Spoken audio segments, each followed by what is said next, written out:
Good evening, everyone. My name is Matt Harris. I'm one of the Senior Associate Directors of Admission here at Villanova University. And on behalf of our entire university community, I just want to wish a huge congratulations to each and every one of you for your admission into our class of 2025. And we're so excited that you're joining us this evening.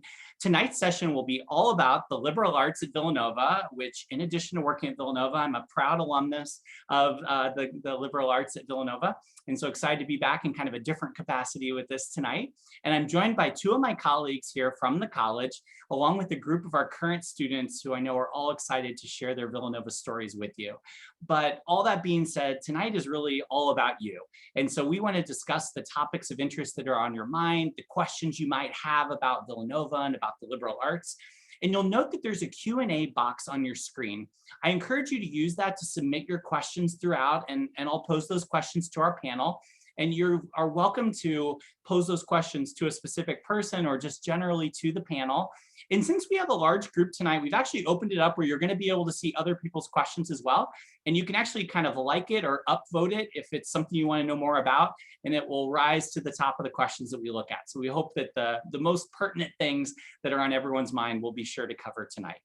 So I'd say let's get started. I'd love to have you meet all of our panelists. And so I'm going to start by introducing Dr. Anna Drummy. Hi, everybody. So welcome. And as Matt said, congratulations. It is no small feat to get into Villanova. So big props to you for all your hard work.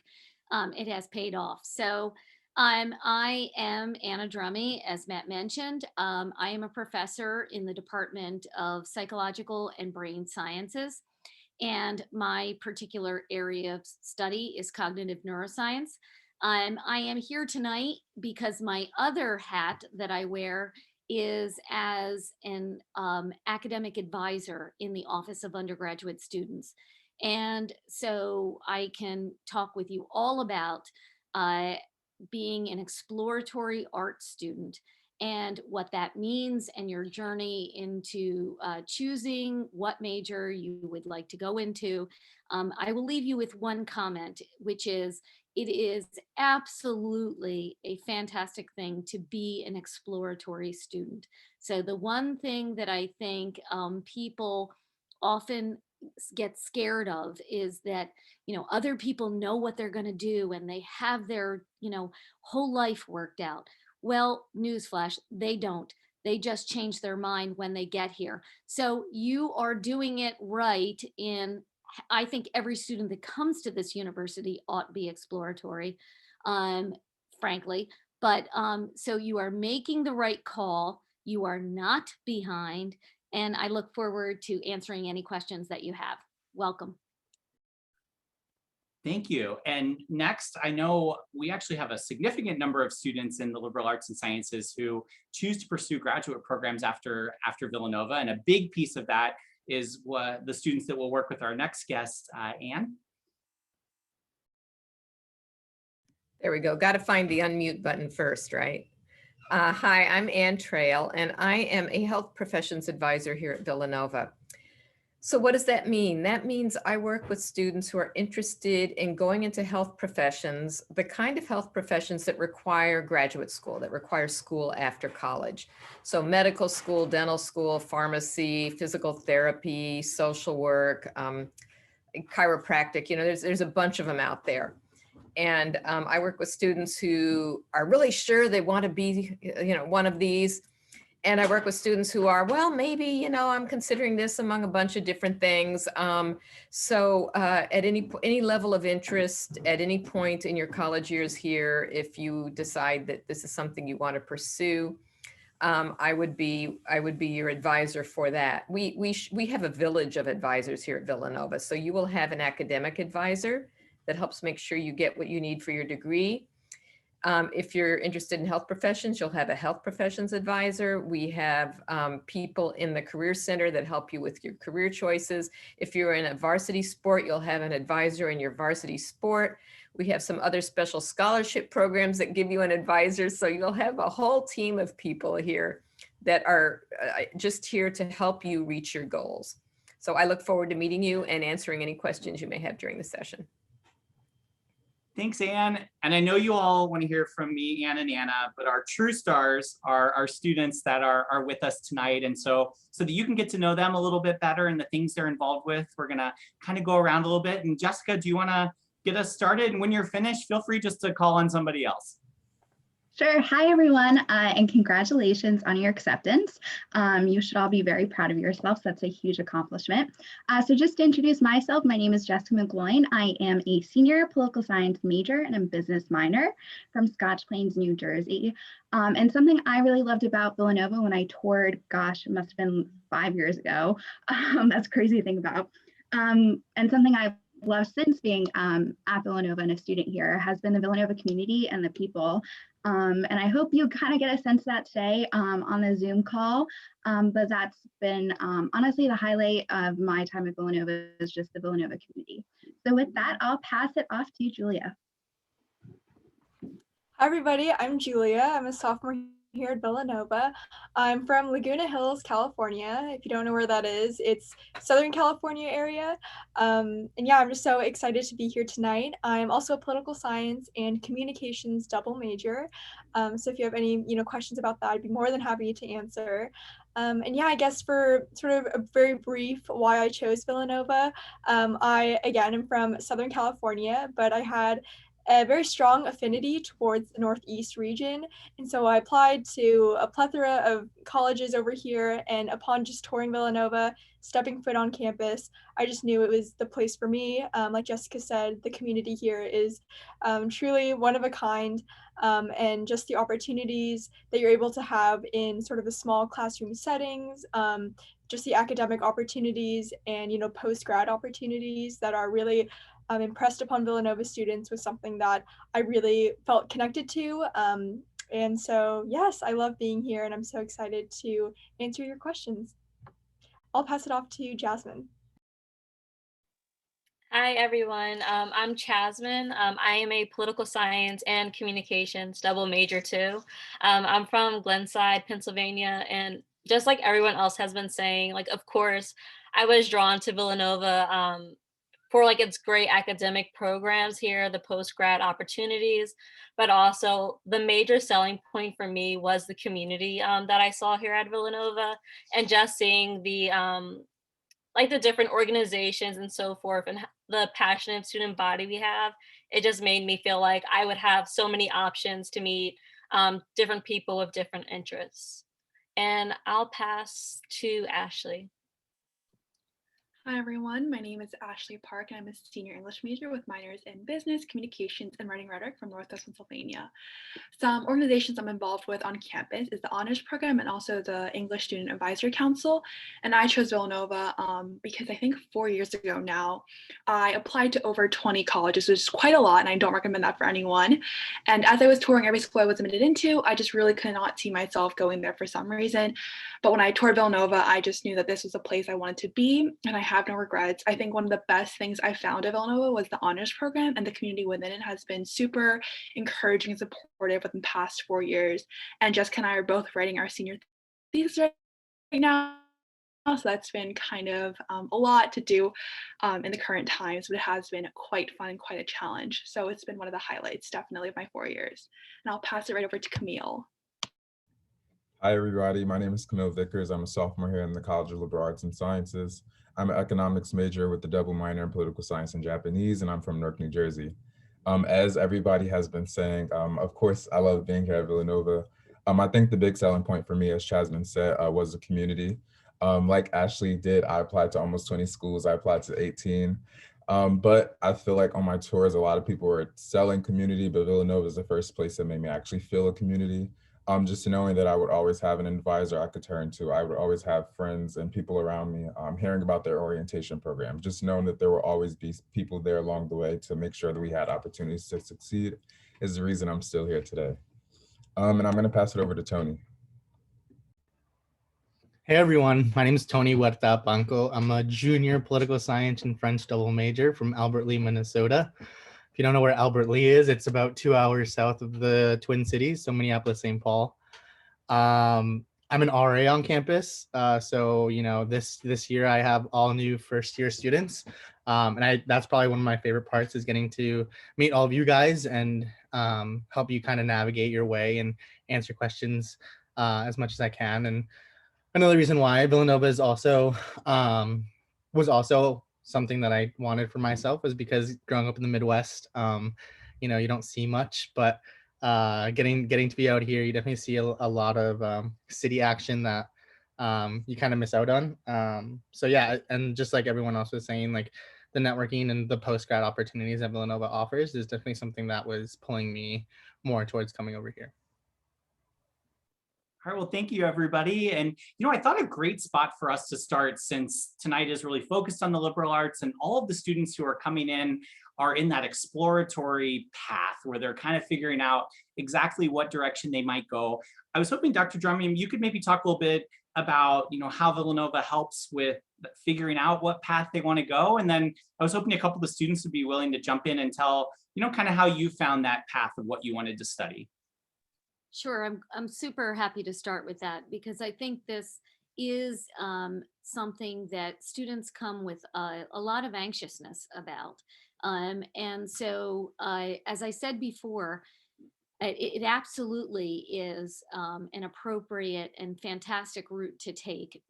When you come into Villanova, we assign freshman courses to you anyway, regardless if you are in your major or you're not. And Villanova has a core curriculum that may come up later in this hour, but we have a core curriculum, and because we place people in lots of those core curriculum classes, you will find that you have a very similar curriculum to those who are already declared in a major. So it's not going to be this complete departure from those colleagues that might already be in a major. So that's first and foremost. So you're not behind. And so, it strikes me that when students talk with me, they often think like, well, I'm just spinning my wheels here. I'm wasting time. You're not wasting time, because the whole idea of exploration is a really valuable part of coming to college. So one of the important distinctions that I think people do not account for in the departure from high school is when you're in high school, I feel like partly you're a hamster on a wheel. You're doing it, you're taking your APs, you're doing it. And it's like, why are you taking that AP? Well, I'm taking it because everybody else is taking it. And how many APs can we get in? Because I got to get into Villanova. So I'm doing it. And you don't even know why you're doing it. And this is the time to step off the treadmill and think about your life and think about what you are actually learning and what you might actually want to do with your life. So taking that and actually using that initiative to investigate your classes and really think about them in a holistic way is what the exploratory curriculum does. So as you go through these courses, you may be in a history course that you got assigned, and you may say, well, I would never be a history major. They don't have jobs. I don't think those people do anything. There's nothing that a history major does. And you don't know that because you don't know what a history major does until you first have a class and say, hey, this is pretty interesting. This isn't what I thought it was. And then you might have a discussion with your academic advisor, and I might say, hey, did you ever think about talking to the Career Center and seeing what history majors do? And following that thread a little bit more before you discount it. So that is what this exploration allows. So I strongly encourage people to use that time. We do not allow people to declare their major when they come in the first semester. So it's not just we're waiting for you to have this revelation in 1 month. We want you to have that exploration. We need you to have it because you're adults and you're growing, and this is the way that you can do it. So that's the process, and you're going to have an academic advisor who's going to keep you on track. Parents, for those of you that are listening, we are on the 4-year plan. We do not intend to keep your kids here for 8 years as they find themselves. We are well aware of the cost of education. So trust me, we are keeping that in mind as well. But we're also giving them the opportunity to grow and realize just the phenomenal human beings they can be. So that's what I have to say, but I'll turn it over to our students who probably went through this process, and you can see the awesome output. Yeah, feel free to jump in. Would one of you want to maybe talk how you went through that exploration process? I can start off with this one. I can go ahead and tell you guys it's not an easy process. I actually just changed my major again last week. I think this is the final one, but I think that just goes to show how things are sort of always changing in your major. I came in as an undeclared arts major. For the first 2 semesters, I was sort of really up in the air. Coming into sophomore year, I started to narrow down to a couple of things. I knew politics were something that were pulling my heartstrings, but I wasn't sure if it was exactly for me. So I tried out a couple of political science classes, ended up declaring, but then I actually started taking a couple of economics classes and realized, wow, I like this a lot more. So I think it's just sort of things like that, taking classes of things that you're interested in, because although we do have the 4-year plan, you do want to give yourself that time to sort of have that exploration, because that's the important part. You don't want to spend 4 years in a major of something that you don't actually want to do within your life. So I think once you find something that actually makes you happy, makes you want to get up and go to class, that's something you should definitely go for.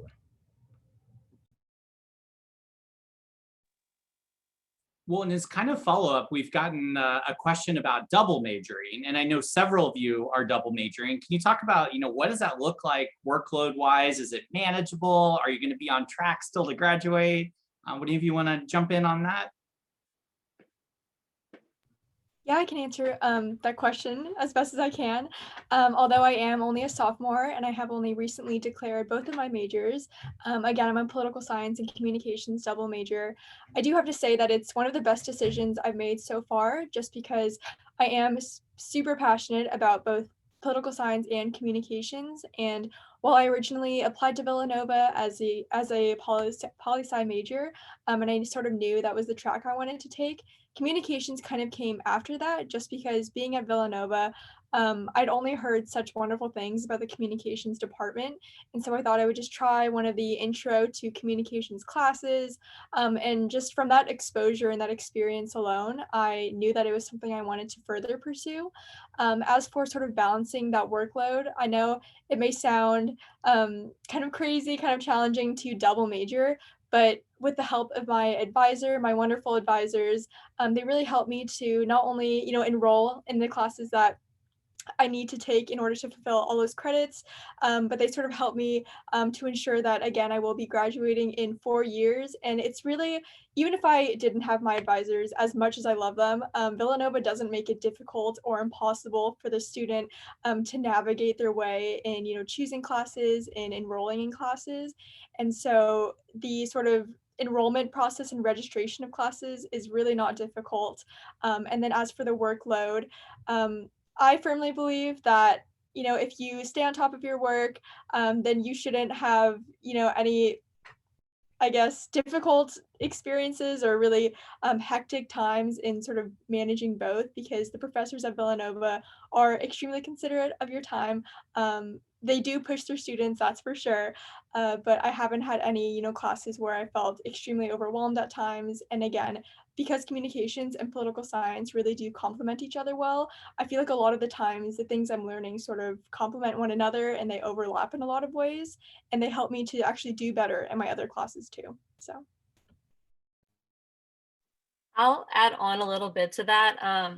So I'm a junior, and again, I'm a political science and communication double major, and I came in undeclared, and I knew I wanted to do something with political science. So towards the end of my sophomore year, I declared political science, but I knew I wanted a double major. I did not know what else I wanted it in. Just to fill up my free electives, like I had several ideas, and I might have changed it like maybe 4 or 5 times, like different combos of minors and second majors.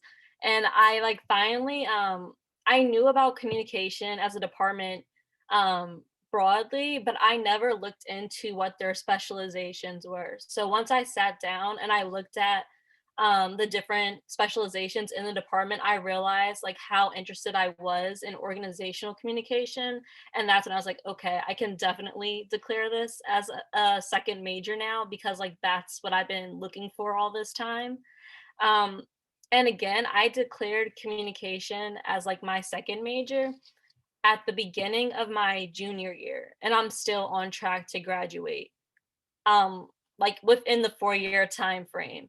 So just because of the way your core requirements are laid out and your free electives, just even adding a double major, even though it was like super late for me, it still worked out. I had great advisors and still in the same time frame, and it's not like I'm cramming courses or anything like that. So it's really manageable for everyone.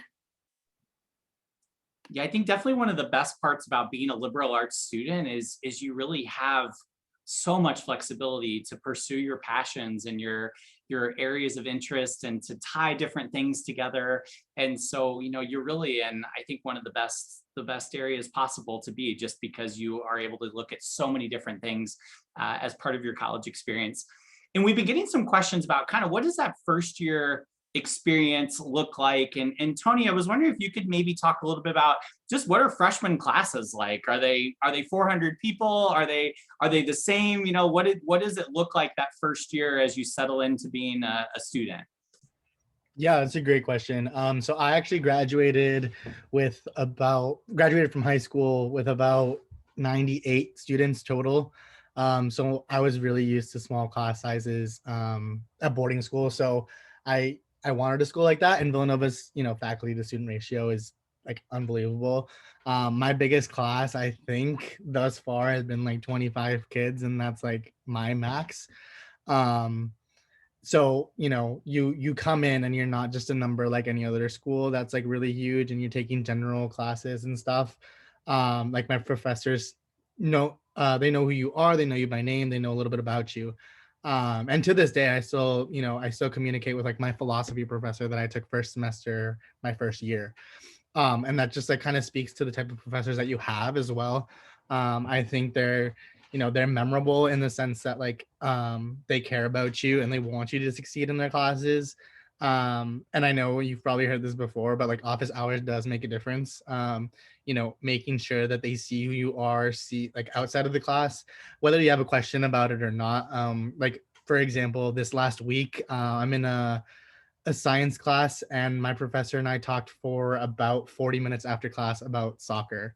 And it like wasn't even about class. So like, establishing those relationships with professors is so important, because at the end of the day, they're going to be the ones that might have a job opportunity for you, might know someone in the field that you're interested in, or might write you a letter of recommendation that is very, very, really useful. So yeah, I mean, class sizes are definitely small, and it's really nice to kind of have that for your first year. Great, thank you. And I know a couple of our students on here, as part of their first year, were part of our what is now called Communitas, or Living and Learning Communities, which also connects to a course that all of our first year students at Villanova take called the Augustine Culture Seminar. I was wondering if one of the students who were a part of that would want to maybe talk about both the class as well as how it can connect to your living experience for freshman year.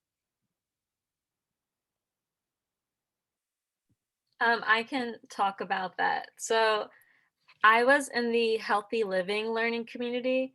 So basically, it just means you take a 4th-hour course along with your Augustine Culture Seminar class.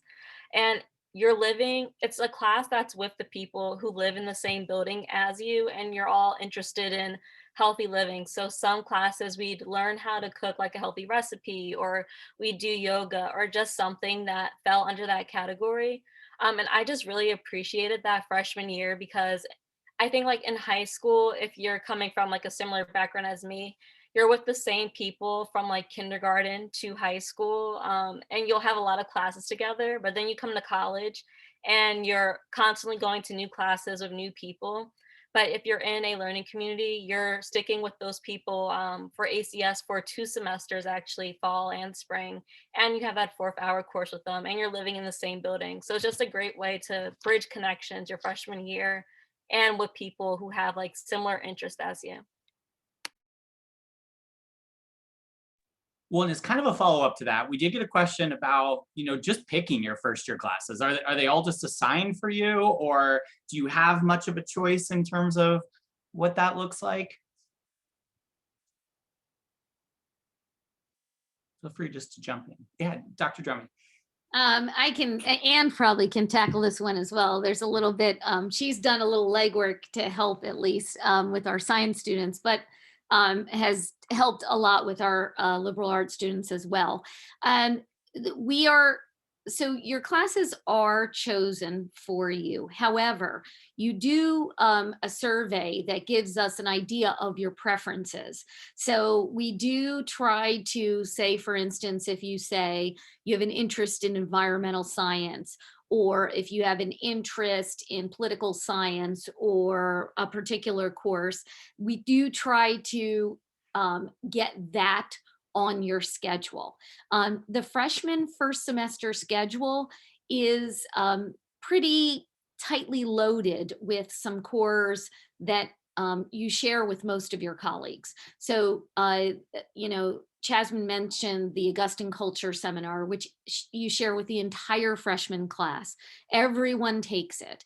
In the liberal arts, most of the students are taking their language requirement. So we have a language requirement. A few people take the proficiency exam and place out of that, but the lion's share of people are taking a language. They're taking a philosophy or a theology class. So there might be 1 or 2 slots for these extra kinds of interest courses that you might have selected on a survey, but really it's your second semester when you really start to choose them more fervently. Now, that said, if you really have an active interest in something, so you really say, I really know that I have a huge interest in sociology or psychology or something like this, you can, when we introduce ourselves to you as your academic advisors, you can write back, and we will usually say, do you have any questions? Do you have any concerns? And you could say, if there's any opportunity for me to take a sociology class or take this type of class of political science, if any opportunity presents itself, I would really love to do that. Most of us will work really hard to try to make that happen on the schedule. I just have to tell you, it's always a crazy thing for the registrar to figure out schedules in general. With COVID, it has been nothing short of insane. So because, class size is shrinking them down, trying to make sure that we have some in-person classes for our freshman students who came, and so we don't want them to have 100% online experience. There's been so many more variables for the registrar, for faculty who choose. So for instance, I'm teaching in person, but there are faculty that are teaching online. So there's so many variables now that it tend to make it a little bit more complex. So all I can say is, if you don't have the class that you thought you wanted your first semester, first of all, give a second look to what you do have. You might actually find you like it better. And second, wait till second semester. We'll definitely be able to get those classes on the agenda. And I think that's a kind of great thing just to tack on. I know we got a couple questions about, well, what are things going to look like for fall? Well, we've been very lucky. We have been back since August. We have had a full school year in person on campus. And so that's been really exciting. And, we've been doing that through kind of a mixture of in-person and hybrid and online courses, but we've had the majority of our students that have been back, and that's what we're planning for this upcoming fall too. So that's our hope, and our goal is to make sure you're all here on campus in person this fall. So, as we've kind of highlighted throughout this, I think students in the liberal arts just have a lot of passions in a lot of areas. And sometimes that can extend a little bit beyond the liberal arts curriculum. And we're getting a lot of questions about doing a potential business minor. And Jessica, I know you're doing that. And I was wondering if you could maybe talk a little bit about, can you do that? And then, the normal one as well as SBI, on just kind of touch on that a little bit. Yes, of course. So like I said, I'm a business minor. There's a couple ways you can do it. You can take your business courses as a business minor throughout the academic school year, which is what I have done the past 4 years. And I've really enjoyed it, a mixture between my core curriculum, my poli-sci classes, and my business classes. And there's also the SBI, so the Summer Business Institute. And that is a couple weeks long during the summer. So you take all of your business classes, and by the end of the few weeks, you come out with a business minor. So it's a really great program. And something that I really loved about my business school, about my business minor, which is just the professors. You have access to really great professors in the business school. You have access to all of the ins and outs of the business school, to the financial labs, to all the classes that they can take as well, and something I really valued during my time at Nova. Great, thank you. And we're also getting a lot of questions about, Ashley, your comments about that thesis, I think, sparked some interest. And so, I know a lot of the people tuning in are potentially going to be members of the honors program down the road. Could you talk a little bit about the honors program and then kind of what you are doing with that thesis right now? Yeah, of course. So the honors program, I believe, is a program you have to like register into, or like you have to like sign, like, what is it called? Like apply for when you're first applying to Villanova, and that admits you. And you can always apply, I think, a year later after your freshman year, is you have a GPA to submit, an application to submit. So for our honors thesis, it pretty much is a year-long project to your senior year, and it pretty much goes hand in hand with your major. So I, as an English major, decided to do an English senior thesis. So pretty much I created a topic that I wanted to study for a whole year. So I picked the topic of Asian American literature, and how the untold narrative tells us a lot about the immigrant experience, and how this unstudied genre of literature has kind of changed the way that I really look at literature, and also my English major. So you get to pick a tutor and a reader, which are pretty much professors here at Villanova or anywhere else that you work with closely for a whole year. And you pretty much just write a minimum 40-page paper by the end of your senior thesis. So Jess is doing one right now, I do believe.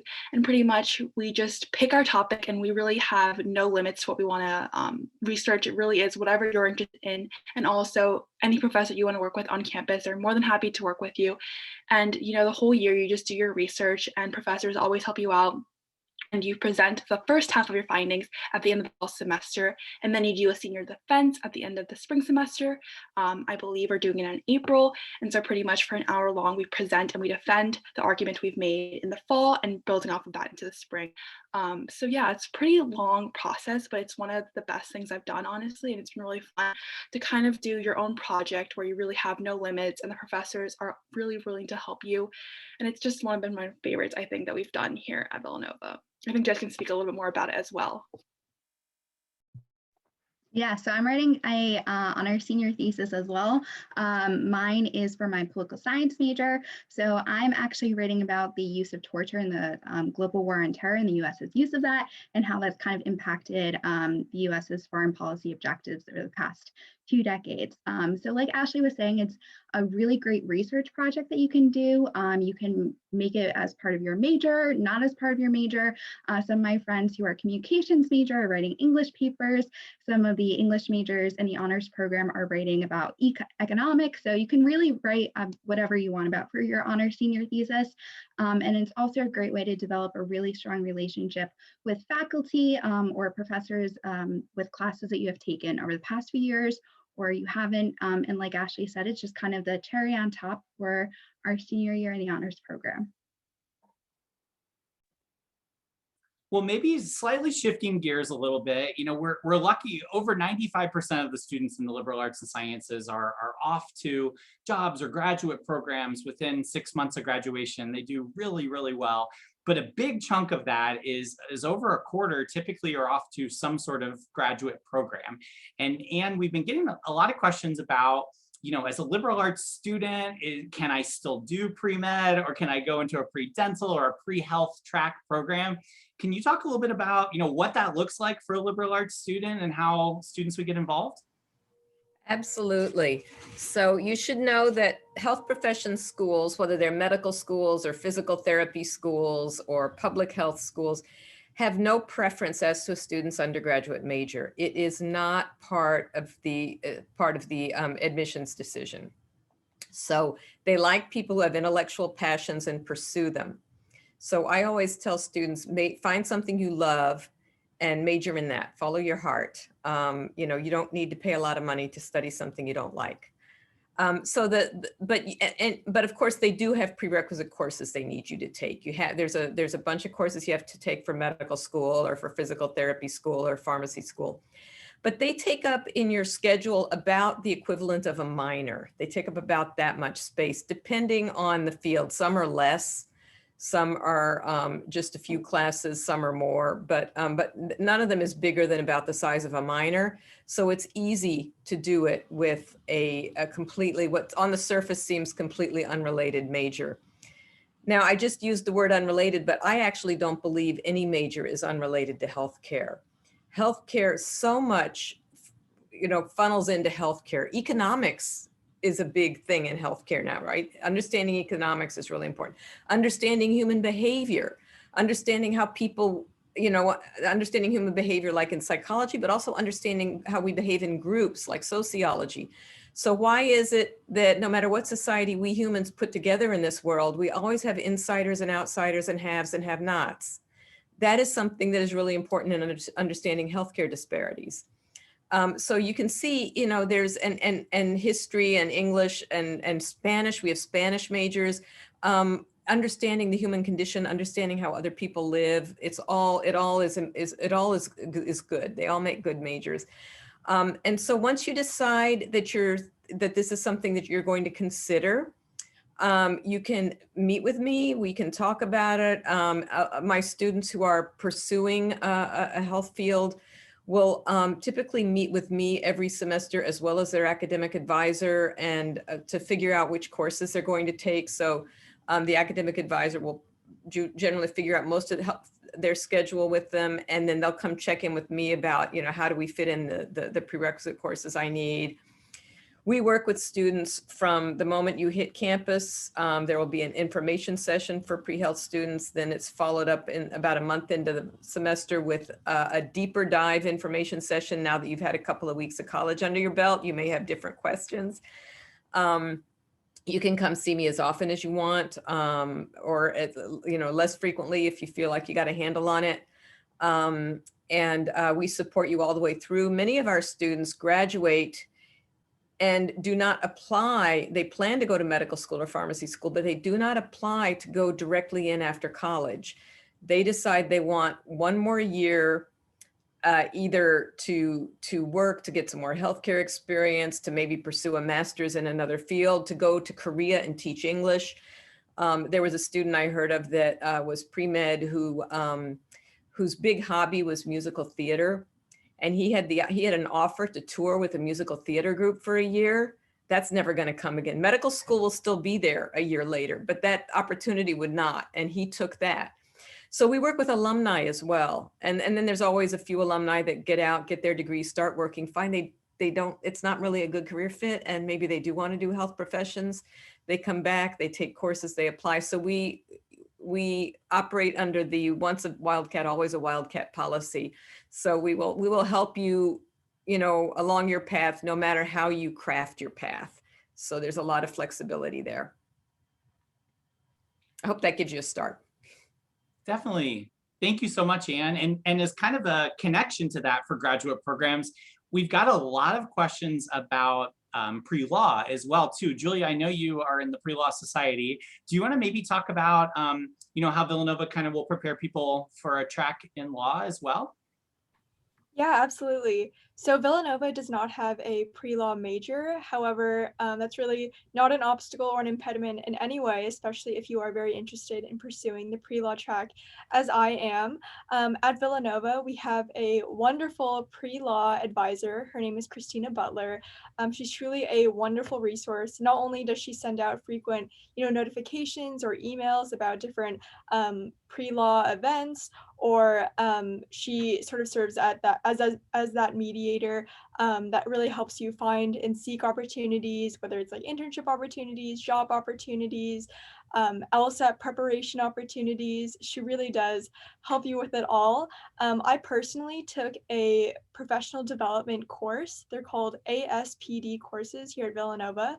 They are 1-credit courses, and they sort of provide you exposure with different professions. So again, there's, pre-med or pre-health professions. I took a pre-law ASPD course. It was only 1 credit once a week. And in that course, I was able to learn a lot more about the different fields of law. I was able to speak with some Villanova law students about, why they chose to pursue law, those sort of experiences that they have in law school, LSAT preparation, and all those questions that I basically had were exhausted by being in this one singular ASPD course that was only 1 semester long. And, I am still only a sophomore, and so I do have quite a ways to go until I do, actually enroll in law school or apply for law school.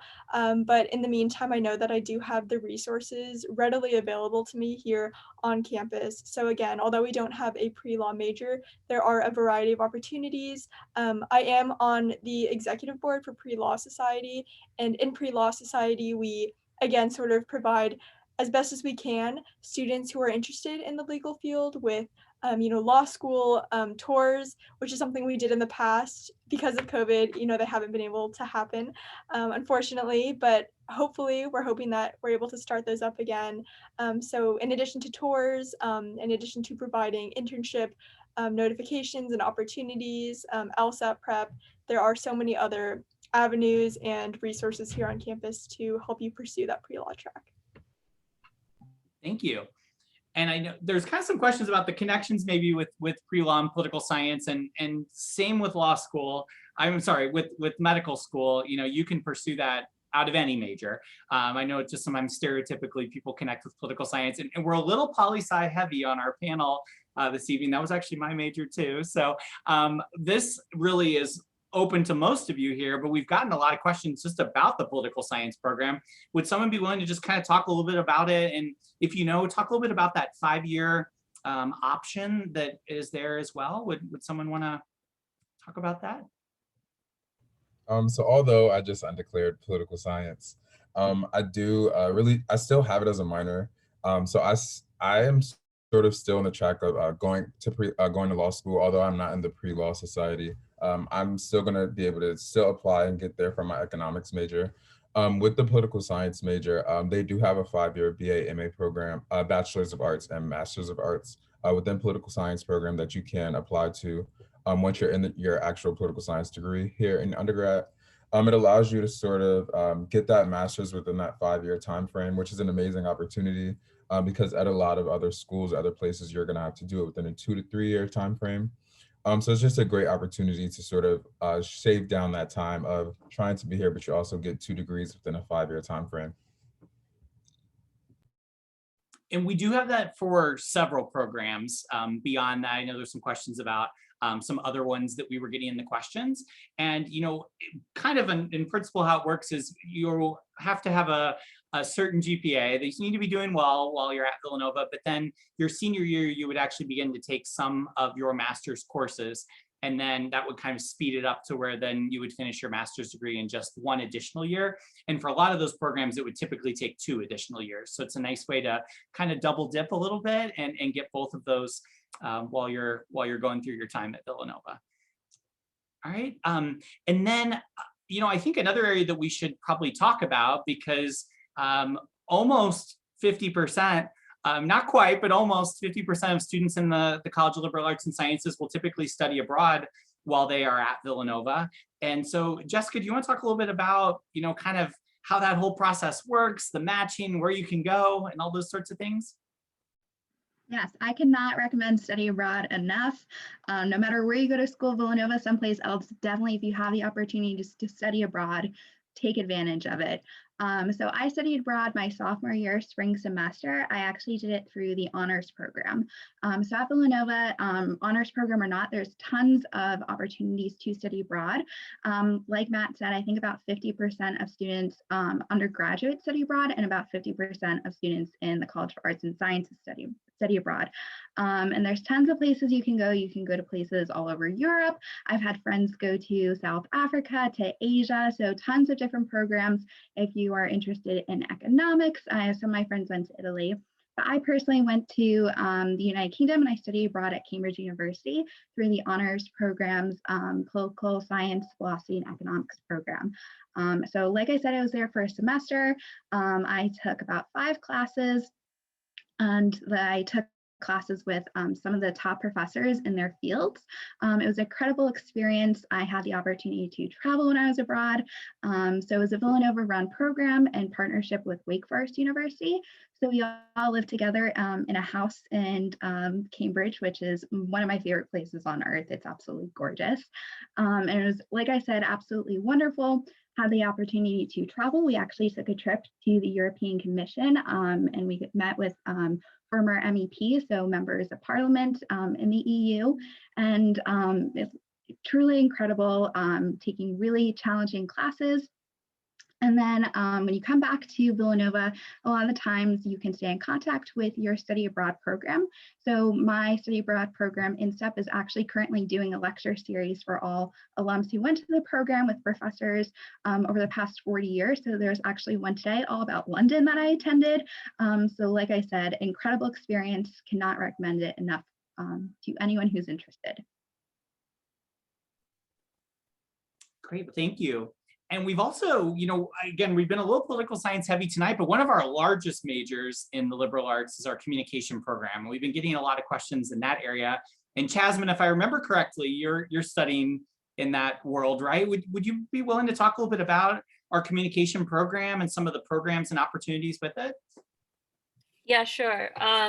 So again, the communications program at Villanova, we have different specializations. So you can kind of pick which one you're more interested in. So if you're interested in like media and broadcasting, rhetoric, performance studies, I'm not sure if I'm hitting all of them, but you can just pick whichever one's tailored to your interests.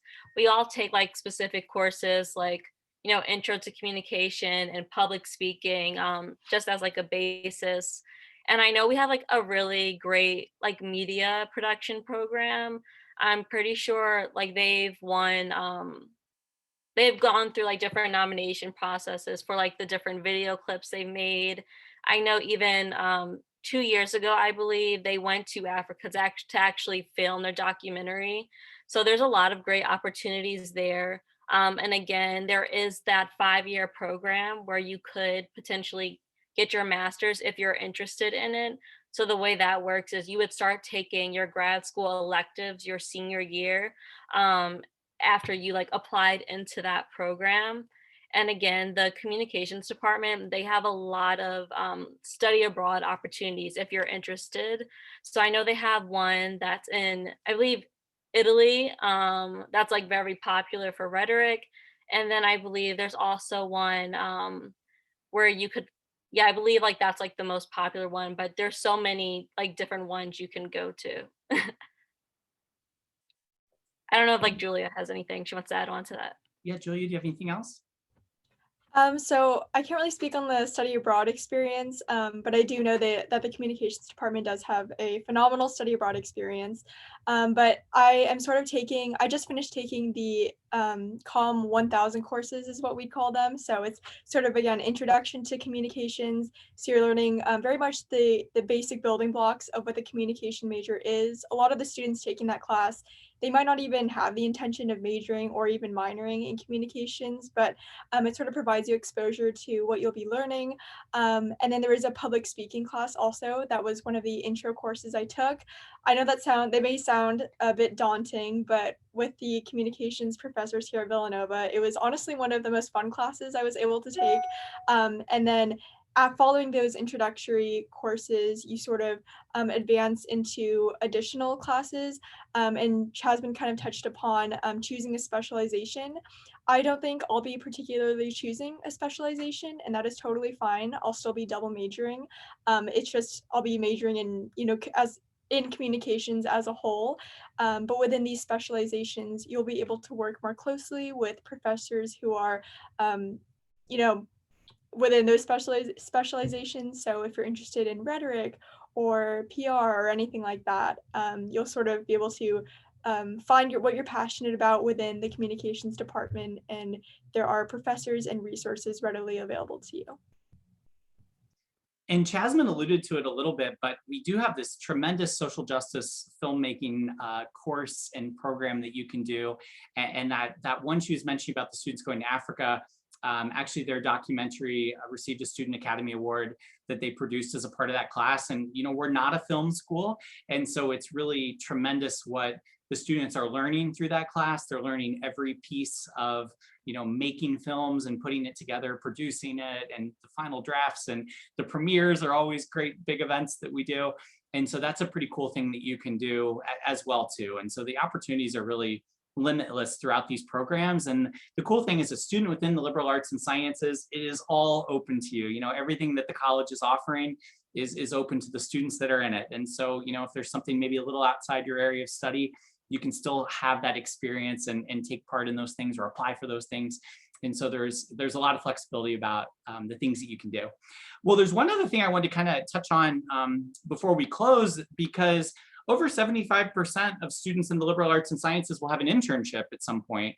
And so, I was wondering if the students could maybe talk a little bit about, Kate Szymanski and all the people within the college who will kind of help you with that track and the experiences you can have as a part of those. Would somebody like to talk about that? I can speak on that. I think that we have a great supervisor and academic counselors here at Villanova to really help you find internships you're really interested in, and also want to kind of, do and see if you want to kind of major or do that a full time after you graduate. But there's also a great alumni network that really wants to help you out. So as an English major, I've done various internships in very different things. So one time I interned at a local news station called Philadelphia 17 News, and another time I interned at Make-A-Wish Foundation. So really it is like whatever you want to major in and whatever you want to intern in, there really is no limit. And I think Professor Drummey hit on this earlier. I don't think that your major has anything to do with what you can do post-grad. You really can do whatever you want. I think as long as you reach out and, make connections, which alumni are more than happy to help you with, and also professors, they really have so many opportunities for their students to get hands-on, whether it's with research or with internship opportunities, and they really do help you out in whatever means they can. So I think that, like Professor Drummey mentioned and other students have, your major really does not define you. I think it just helps you get to where you want to be.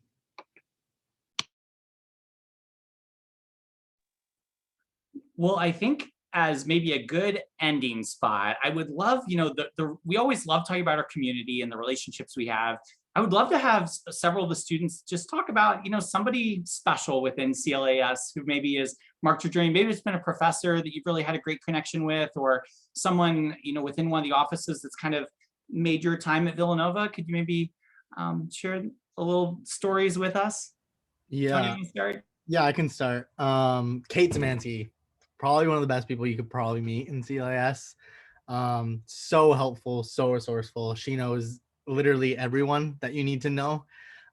So honestly, when you get here, look for her first. She knows where to guide you, like I said. And she's really good at introducing you to people that you need to know. But she's also a very caring person. She cares about you as a person first and foremost. So you know, you could literally talk to her about anything. It doesn't even have to be about school. And she's always there to listen. Also, she does ASPD courses, which is like professional development classes that you can take with her. And I took one with her my first semester sophomore year. And I would highly recommend recommend taking those. It's like intro to professional writing, things like that, that are one credit courses. But yeah, definitely her in the CLAS building is definitely something that, you know, you should go look for. And a couple of professors, but you know, I mean, a lot of my professors, but I'm not going to name them all. Well, and to maybe slightly addendum that for some of the others, you know, even just a favorite class, I think that's one of the liberal arts has the coolest classes. And so, you know, maybe some of your, you know, favorite class or professor. Yeah, I'll go quick. Vaccines in the public perception. Last March, last spring semester before everything got shut down, I was in that class. So learning about vaccines, learning about what it takes to make one, and you know, all of that was so cool. And I'm not a science major at all. But my professor, Dr. Comer, if you can ever take a class with him, I would highly, highly, highly recommend. Following up on that, my favorite class was actually my first semester here at Villanova. It was an English literature elective class. It focused on the relationship between humanity and artificial intelligence. It's a topic I never studied before, something that I didn't really have an interest in, but I got an email one day saying, hey, we have this free elective, would you like to join? And I signed up for it, and it's a course that I loved. It has started to tailor my focus towards technology and sort of seeing sort of where the future goes. But I think that's the beauty in taking these classes. You never know what exactly you'll take from it or what sticks with you. I would say journalism with Professor Jody Ross. I got to interview a couple alumni who are actually journalists these days. So one was Alex Vox from Vox.com, and another is, I believe, a New York Post journalist in the sports realm. And it was really cool to interview them and write for the English blog. For me, one of my favorite classes was African politics with Dr. Owolabi. Dr. Owolabi, he's just a great teacher in the political science department, and he's also in charge of the master's program if you're doing the combined program. What I love about his class is that it's very interactive, and he also is able to bring in his own experiences, and it just adds so much to the course because he's speaking directly from like what he's witnessed firsthand, and he's relating it to like, you know, like more present day articles. It's not like we're like pulling out this ancient textbook, like everything's relevant, and he just does a great job of connecting the materials and to the students, and he just puts a lot of prep time into the flow of his course. So I had comparative politics with him, and I had African politics with him, and he also teaches a Latin American politics course. So I definitely recommend getting a class with him if you are interested in poli-sci. It's too hard for me to pick just one, so I have two. Last semester, I took Women in the Middle East with Dr. Bujaderi, who's amazing. She's one of the coolest people ever. I highly recommend, if you do come to Nova, to take a class with her. And then the other class, which I absolutely loved, was my political science senior capstone. It was about the 2020 election. And so we talked about it all last semester, what was going on. And it was just really great with Dr. Matt Kerbel, who used to be in charge of the political science department, and he's amazing as well. I guess that leaves me, but I guess I have loved all my political science and communications classes that I've taken thus far, specifically international relations with Professor James Ronan. I sort of anticipated and knew that I would like the class just because of the topic and, you know, the subject at hand, but Professor Ronan really does care so much about his students. And I did have one of his classes while on Zoom, and despite that barrier, he was able to keep his students engaged while also keeping, of course, what we were learning, you know, to be super applicable and relevant to, you know, the climate that we're in right now. And then secondly, I also did want to mention my ACS class. It was briefly mentioned beforehand, but it's the Augustan Culture Seminar. All Villanova students are required to take it their freshman year. And then the second semester, which is the first semester is ACS, and then your second semester will be called Moderns, but you'll be having the same professor. Anyways, my professor for that was Professor Springwall, and she was truly one of the best professors I've had so far. Just the way that she facilitated discussion. Discussion is a very important component of the ACS course, and I love the way that she, really encouraged students to voice their opinions. And despite the fact that, there were often times where there were ancient texts that we had to read that might have seemed a bit dry or a bit intimidating, she was able to keep us so engaged. She, again, kept the discussion so lively, and I highly recommend, if I know you don't have a choice in taking the class, but if you see her on campus or anything like that, then please introduce yourself. Well, thank you, everybody. I always love asking that question because I feel like those might have been our best answers of the night. So you can see, how different everyone's journey has been, even in the same college, and a lot of them in the same major, and how they've each had, something that has really stood out to them in different ways. And I know that for all of you, you're gonna have your own story at Villanova that will maybe involve some of these people, or maybe ones that we didn't mention at all this evening.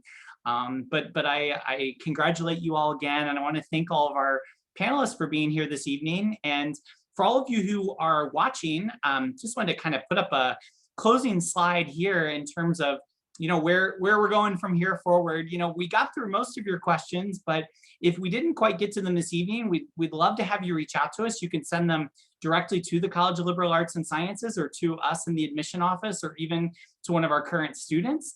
You can even text us a quick question if you have them. I encourage you to actually follow both our admission and our Blue Key Society tour guides on Instagram. We're going to be doing takeovers throughout the next couple of months on tours of buildings and other things on campus. And then this is kind of the final night of week one of our welcome weeks here. And so for the parents that are watching, I encourage you to sign up for our parent-to-parent panel on Monday, or if you'd like to join for our financial assistance presentation on Tuesday. Or if you missed us back this past Monday, we did one on student life and on the first year experience. And that recording is out on our admission website, just admitted.villanova.edu if you'd like to find out more. I know the million-dollar question is, can you come to campus? And for right now, we still ask you to please not. We're just trying to make sure that we're in a safe position for this semester. But I promise you that we're doing everything we can to hopefully get you to campus over the next couple of months. So I promise we'll be back in touch with more information by early March at the latest, both about tours, about a potential admitted student weekend. And so stay tuned. We will be back in touch with as much as we can. But we're going to continue doing things online for the next few months for those of you who aren't comfortable visiting, or maybe aren't going to be able to do so.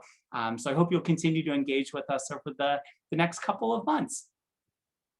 So again, thank you so much for joining us this evening, and I hope that all of you have a wonderful evening ahead. Thanks again, everybody.